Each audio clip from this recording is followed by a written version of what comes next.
Welcome to UberSchool's comprehensive guide on comparing and contrasting common threat actors and motivations. I'm Pete, and joining me today is my esteemed colleague. Dana here, Pete. Glad to be part of this UberSchool production.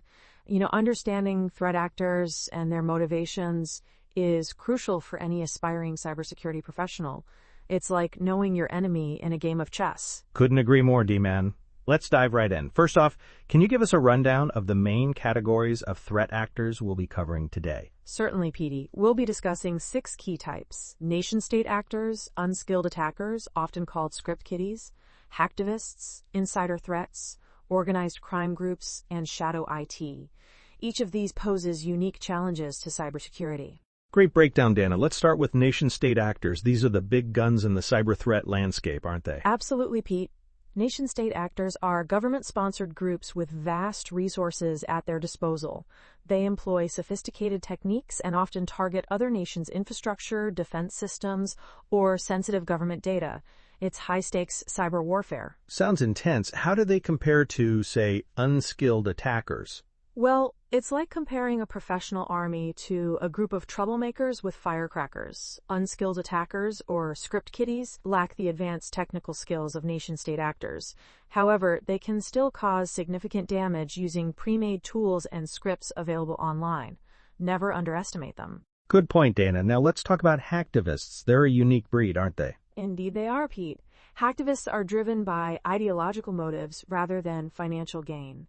These digital activists use their skills to promote political agendas or social causes, often through website defacements or information leaks. It's like cyber protest, if you will. Interesting comparison, D-Man. Now, here's a question for our students. Which of the following is not typically a motivation for hacktivists? A, political change. B, social justice. C, financial gain. Or D, exposing perceived wrongdoings?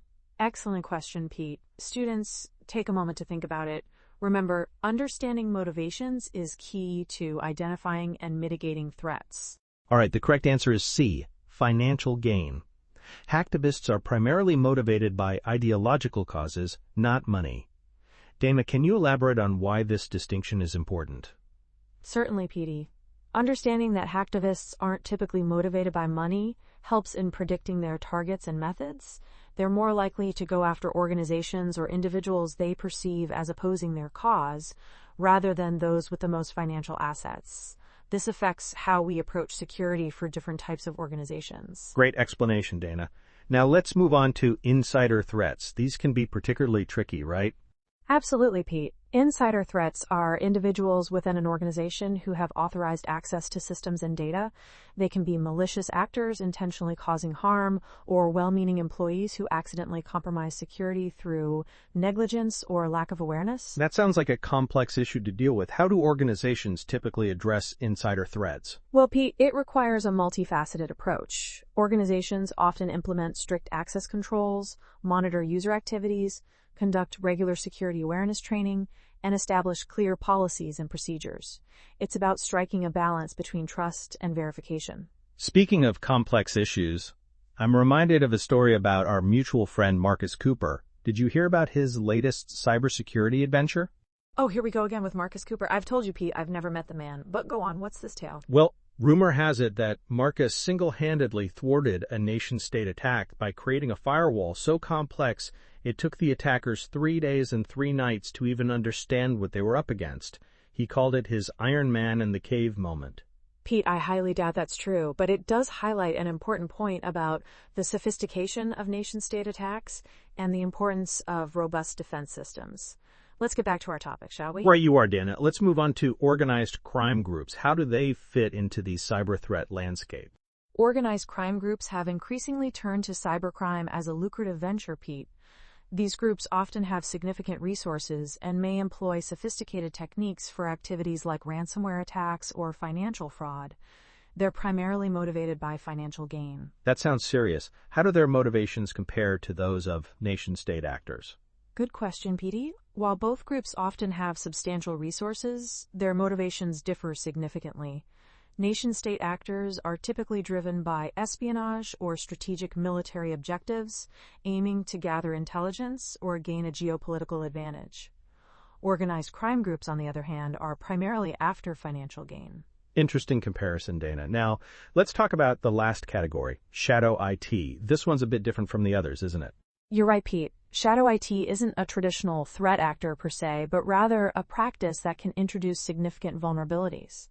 It refers to the use of unauthorized hardware, software, or cloud services within an organization, often bypassing established security controls. So it's more of an internal issue than an external threat. Exactly, Pete. Shadow IT often stems from employees trying to improve their productivity or work around what they perceive as cumbersome IT policies. While not malicious in intent, it can inadvertently create security vulnerabilities. Right, let's pause here for another question for our students. Which of the following is not typically associated with shadow IT? A. Unauthorized cloud services. B. Personal devices used for work. C. Unapproved software installations. Or D. Deliberate data exfiltration. Another excellent question, Pete. Students, consider the nature of shadow IT as we've discussed it. The correct answer is D. Deliberate data exfiltration. While shadow IT can lead to data breaches, it's typically not associated with intentional data theft. Dana, can you elaborate on why this distinction is important? Certainly, Pete. Understanding that shadow IT is usually not malicious in intent is crucial for addressing it effectively. Instead of treating it as a disciplinary issue, organizations should focus on understanding why employees feel the need to bypass official channels and work on providing secure, approved alternatives that meet their needs. Great point, D-Man. Now, let's dive deeper into the attributes of these threat actors. What are some key characteristics we should consider? Well, Pete, there are several important attributes to consider. First, we categorize actors as internal or external. Internal threats, like insider threats, often have more access and insider knowledge. External threats, while potentially having less immediate access, may have a broader attack surface to exploit. That makes sense. What other attributes should we be looking at? Another crucial factor is their resources and funding. This significantly impacts an actor's capabilities. Well-funded groups like nation-states or organized crime syndicates can develop or purchase sophisticated attack tools, making them formidable adversaries. I see. So a well-funded group would generally pose a greater threat? Generally speaking, yes. But it's not just about money, Pete. We also need to consider their level of sophistication and capability. This ranges from unskilled individuals using basic tools to highly advanced groups with custom-developed exploits and techniques. Understanding an actor's capabilities is crucial for effective defense planning. Excellent breakdown, Dana. Now let's shift gears and talk about motivations. What drives these threat actors to carry out cyber attacks? That's a crucial question, Pete. Understanding motivations is key to predicting and mitigating potential attacks. Let's start with data exfiltration. This involves unauthorized transfer of data from a system, often for espionage, intellectual property theft, or gathering personal information for fraud. Sounds serious. What about espionage? That's a big one, right? Absolutely, Petey. Espionage is a major motivation, especially for nation-state actors. It involves gathering confidential information without permission, seeking strategic, political, or economic advantages. It's like high-stakes, high-tech spying. Fascinating. What other motivations should we be aware of? Service disruption is another key motivation. Some actors aim to interrupt normal operations of systems or networks, causing financial damage, making political statements, or diverting attention from other attacks. Think of it as digital sabotage. I see. And what about financial motivations? That seems like it would be a big driver for many attacks. You're absolutely right, Pete. Financial gain remains a primary motivation for many cyber attacks. This can include direct theft of financial data, ransomware attacks, cryptocurrency mining, or selling stolen information on the dark web. It's cybercrime for profit, plain and simple. All right, let's pause here for another question. Which of the following is not typically a primary motivation for nation-state actors? A. Espionage. B. Service disruption. C. Financial gain. Or D. Military advantage. Another great question, Pete. Students, think about what we've discussed regarding nation-state actors and their typical objectives. The correct answer is C. financial gain. While nation-state actors might engage in financially motivated attacks, it's not typically their primary motivation. Dana, can you elaborate on why this is important to understand? Certainly, Pete. Understanding that nation-state actors are primarily motivated by strategic, political, or military objectives rather than financial gain helps in predicting their targets and methods. They're more likely to go after critical infrastructure, defense systems, or sensitive government data rather than purely financial targets. This affects how we approach security for different types of organizations and national assets. Excellent explanation, D-Man. Now let's talk about some of the less common motivations. What about hacktivism? Hacktivism is an interesting one, Pete. Hacktivists are driven by philosophical or political beliefs. Their actions aim to promote a cause, expose perceived wrongdoings, or influence public opinion. It's like digital activism or protest. Interesting. And what about ethical motivations? I've heard of white hat hackers. Good point, Petey. Ethical hackers, or white hat hackers, are driven by a desire to improve security. They conduct authorized testing to identify and help fix vulnerabilities before malicious actors can exploit them. It's like having a professional thief test your home security, but with permission, of course. That's a great analogy, Dana. Now, I've also heard about attacks motivated by revenge. How common is that? Revenge is indeed a powerful motivator, Pete. We often see this in attacks from disgruntled current or former employees, customers, or business partners. These attacks can be highly targeted and may exploit insider knowledge. It's like a digital version of "hell hath no fury like a person scorned." Wow, that sounds dangerous. Are there any other motivations we should be aware of? Yes, there are a couple more worth mentioning. Some actors are simply motivated by a desire to cause disruption or chaos. This could be for personal amusement, to demonstrate power, or to create general instability. It's like digital vandalism. That's concerning. Anything else? Lastly, in the context of cyber warfare, attacks may be motivated by military or strategic objectives. This can include disabling critical infrastructure, gathering intelligence, or influencing public opinion in wartime scenarios. It's the digital front of modern warfare. That's a comprehensive list, Dana. Now, let's compare and contrast some of these actors and motivations. How do nation-state actors and organized crime groups compare? Great question, Pete. Nation-state actors and organized crime groups share similarities in their high level of resources and sophistication. However, their motivations differ significantly. Nation-states are often driven by espionage or strategic military objectives, while organized crime is primarily motivated by financial gain. Interesting. What about hacktivists and ethical hackers? They seem to have some similarities. You're right, they do have some similarities, Petey. Hacktivists and ethical hackers both often claim to act for the greater good, but their methods and legal standing are vastly different. Hacktivists may engage in illegal activities to promote their cause, while ethical hackers operate within authorized boundaries to improve security. That's a crucial distinction. How about insider threats and shadow IT? They both come from within an organization, right? Correct, Pete. Insider threats and shadow IT both originate from within an organization, but there are important differences. Insider threats are often intentional, though not always, while shadow IT usually stems from employees trying to improve their productivity, inadvertently introducing vulnerabilities. All right, let's have another question for our students. Which of the following pairs of threat actors are most similar in terms of their typical level of sophistication and resources? A. Nation-state actors and script kiddies. B. Organized crime groups and hacktivists. C. Nation-state actors and organized crime groups. Or D. Insider threats and ethical hackers. Excellent question, Pete. Students, think about the characteristics we've discussed for each of these threat actors. The correct answer is C. Nation-state actors and organized crime groups. Dana, can you explain why this is the case? Certainly, Pete. Nation-state actors and organized crime groups typically have the highest levels of resources and sophistication among threat actors.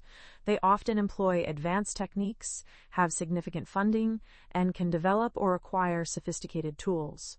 While their motivations differ, their capabilities are often comparable. This is why they pose such significant threats and require robust defense strategies. Great explanation, D-Man. Now let's talk about the implications of all this for cybersecurity professionals. How does understanding these threat actors and motivations help in developing effective security strategies? That's a crucial question, Pete. Understanding threat actors and their motivations is fundamental to effective cybersecurity strategy.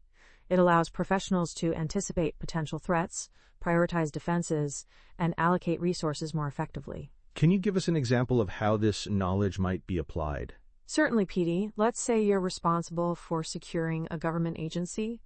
Knowing that nation-state actors are likely to target you for espionage, you might prioritize protecting sensitive data, implementing strong encryption, and monitoring for sophisticated, persistent threats. On the other hand, if you're securing a small e-commerce business, you might focus more on protecting customer financial data from organized crime groups and implementing strong authentication to prevent fraud. That makes a lot of sense, Dana. It's all about tailoring your defenses to the most likely threats. Exactly, Pete. It's also important to implement a multi-layered security approach that addresses various types of threats.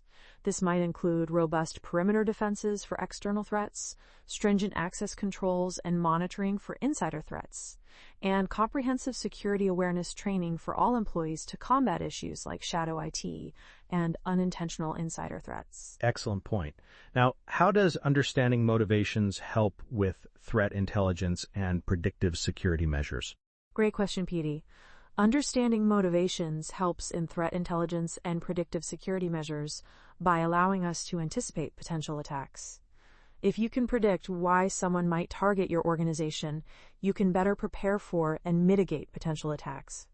For example, if your company is involved in a controversial political issue, you might anticipate and prepare for hacktivism attempts. That's fascinating, Dana. It really highlights the importance of context in cybersecurity. Absolutely, Pete. Context is key in cybersecurity. It's not just about having strong technical defenses, but also understanding the broader landscape of threats and motivations.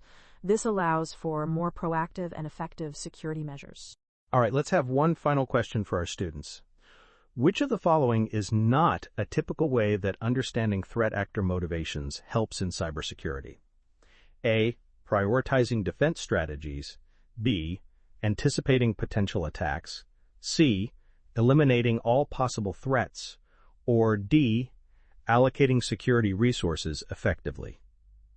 Excellent final question, Pete. Students, think carefully about what we've discussed regarding the practical applications of understanding threat actor motivations. The correct answer is C. Eliminating all possible threats. Dana, can you explain why this is important to understand? Certainly, Pete. It's crucial to understand that while knowing threat actor motivations is incredibly valuable, it doesn't allow us to eliminate all possible threats. Cybersecurity is about risk management, not risk elimination. Understanding motivations helps us prioritize, anticipate, and allocate resources effectively, but it's impossible to eliminate all threats.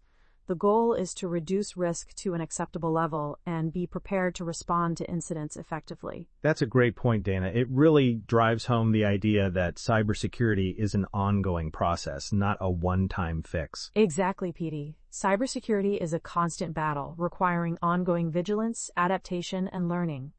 Understanding threat actors and their motivations is a crucial part of this process, allowing us to stay one step ahead in the ever-evolving landscape of cyber threats. Well said, D-Man. As we wrap up this UberSchool production, what final thoughts do you have for our students? Remember, aspiring cybersecurity professionals, knowledge is power in our field. Understanding who might attack you and why is the first step in building a robust defense. As you continue your journey, keep these threat actors and motivations in mind. They'll form a crucial foundation for your threat modeling and security strategy development. Stay curious, stay vigilant, and never stop learning. Couldn't have said it better myself, Dana. Thank you all for joining us for this UberSchool deep dive into threat actors and motivations. Until next time, stay safe in cyberspace.